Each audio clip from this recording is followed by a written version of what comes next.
This lesson video is for section 6.3 binomial radical expressions.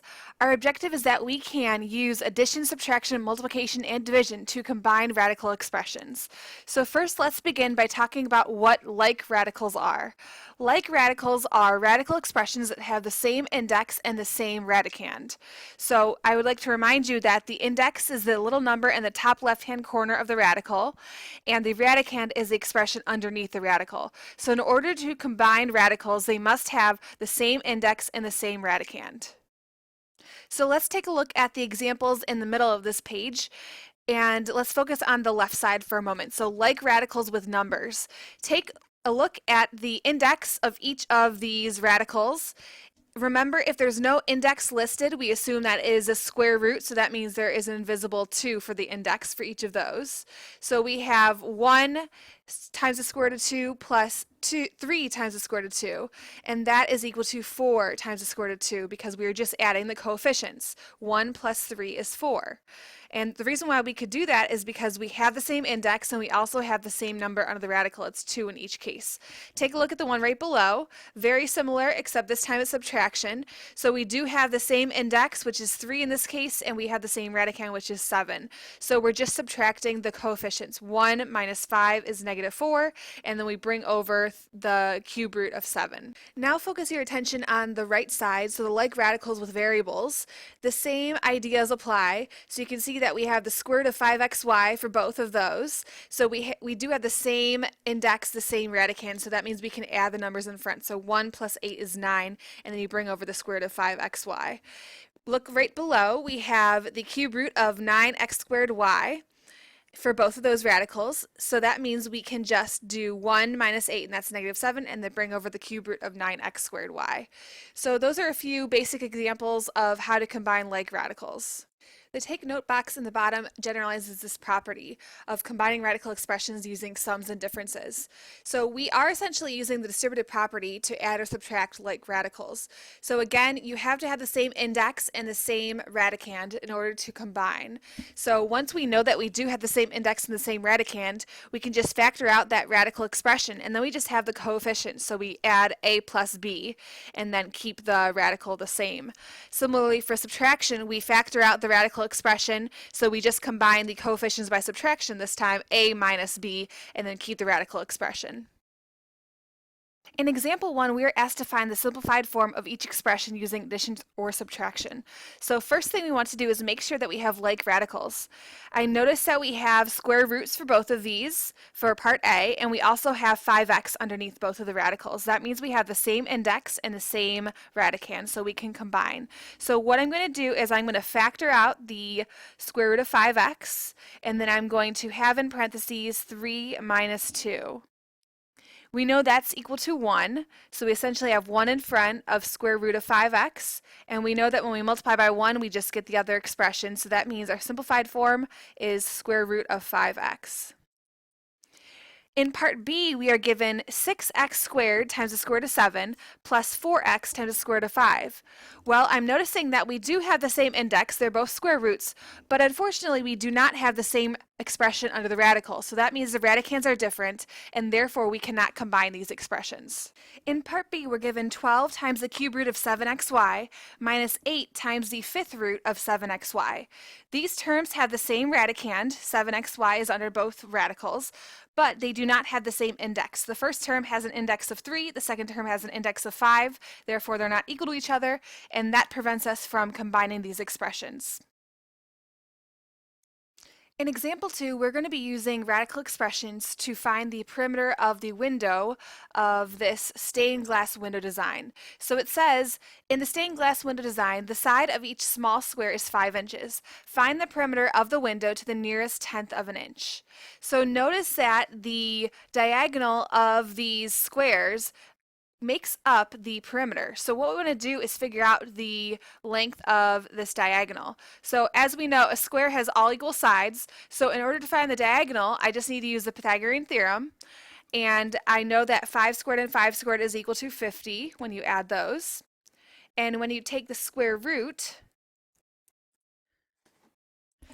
we can reduce the square root of 50 to square root of 25 times square root of 2. and square root of 25 reduces to 5, so that means each diagonal has a length of 5 square root of 2 inches. So now what we want to do is figure out how many of these diagonals form the length and how many of these diagonals form the width.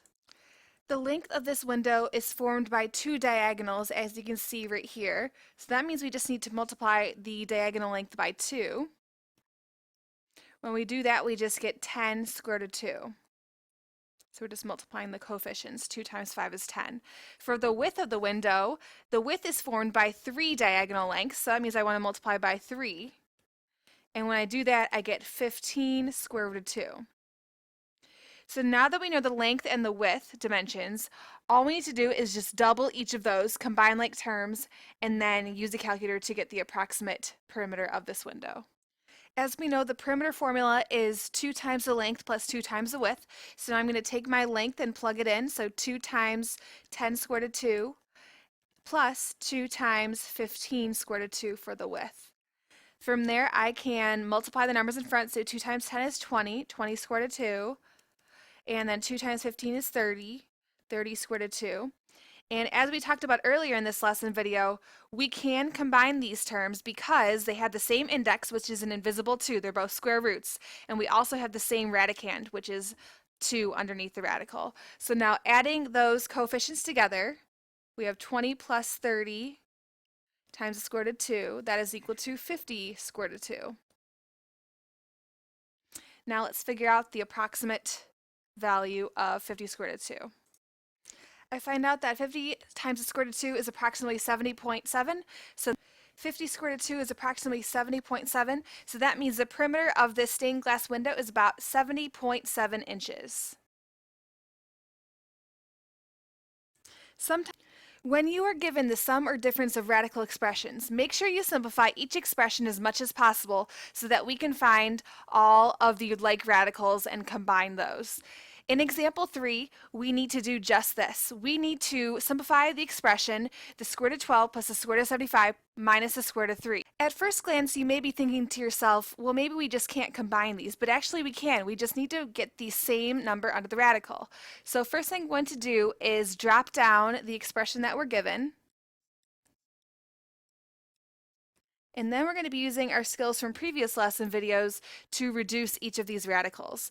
So I know that the square root of 12 can be broken up into square root of 4 times the square root of 3.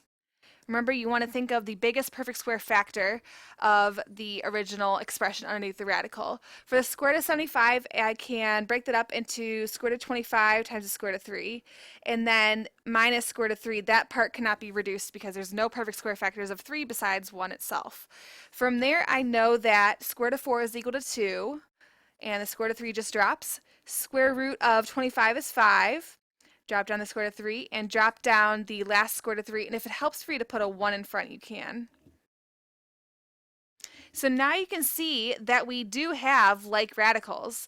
We have square roots all across, and we also have a 3 as the radicand for each of these expressions.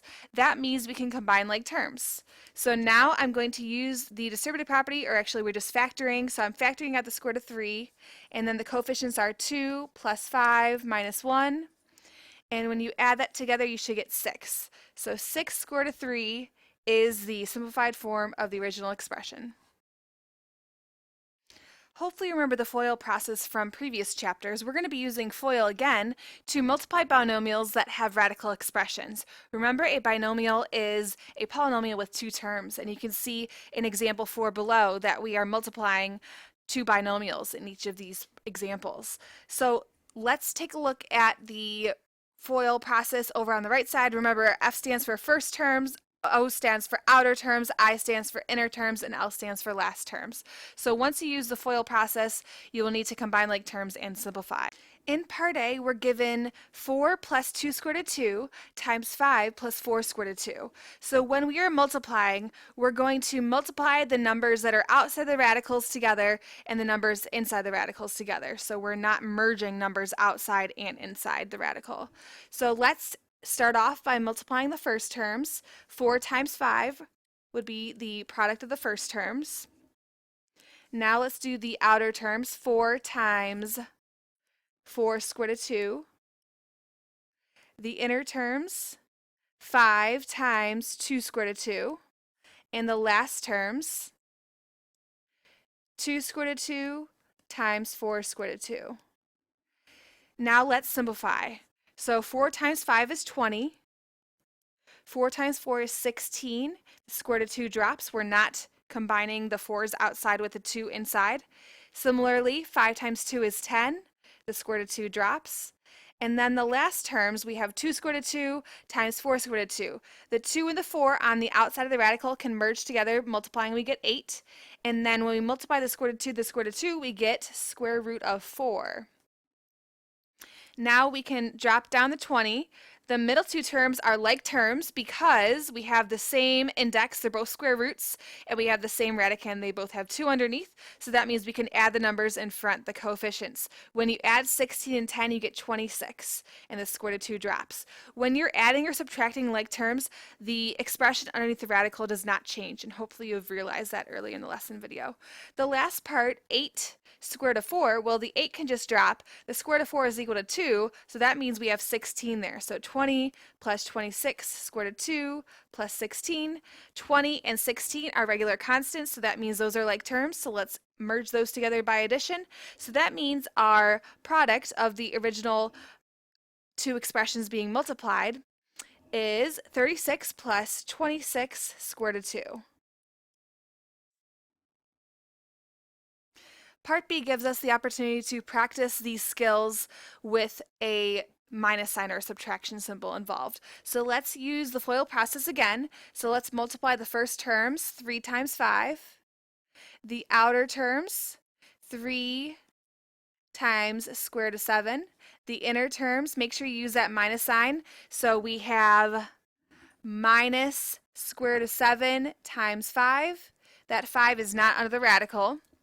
And then last terms, we have minus square root of 7 times square root of 7. So now let's simplify. We have 3 times 5, which is 15. The plus 3 square root of 7 can come down. The minus can come down. The 5 that is not in the radical can come down. So 5 times the square root of 7. And then these last two radicals we can multiply because they have the same radical index. So that means we have square root of 49.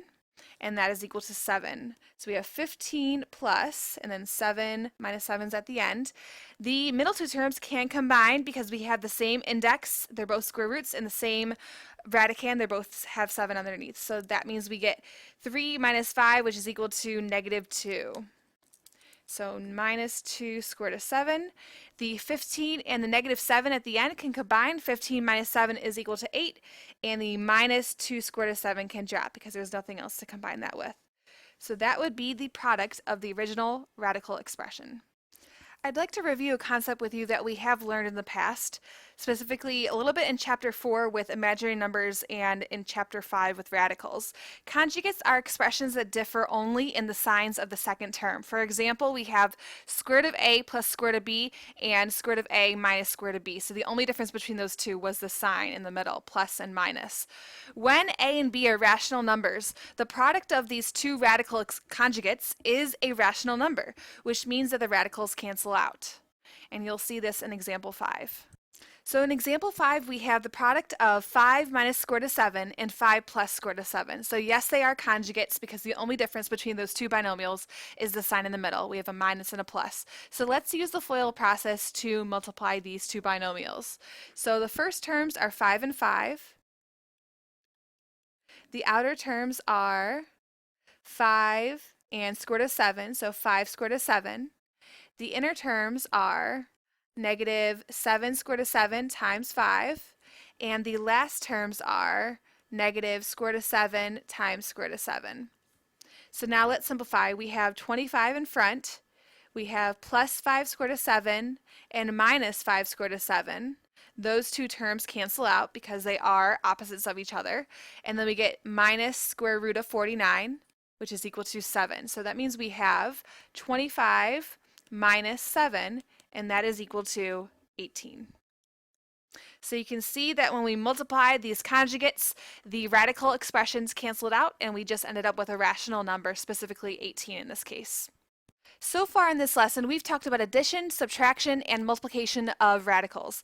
Now we're going to bring in the last operation, that is division. Sometimes we have a denominator that is a sum or difference involving radical expressions. Remember from a previous lesson video, we do not want to leave our answer with the radical in the denominator. So if we have radical expressions that have square roots involved, we can rationalize the denominator by multiplying the numerator and denominator by the conjugate of the denominator. So let's take a look at example 6 and solve this together. We are given the expression 3 times the square root of 2 divided by the square root of 5 minus the square root of 2. So what we want to do is multiply the top and bottom by the conjugate of the bottom. The conjugate of the bottom should be square root of 5 plus square root of 2. We just need to change the sign. So I'm going to rewrite the original expression.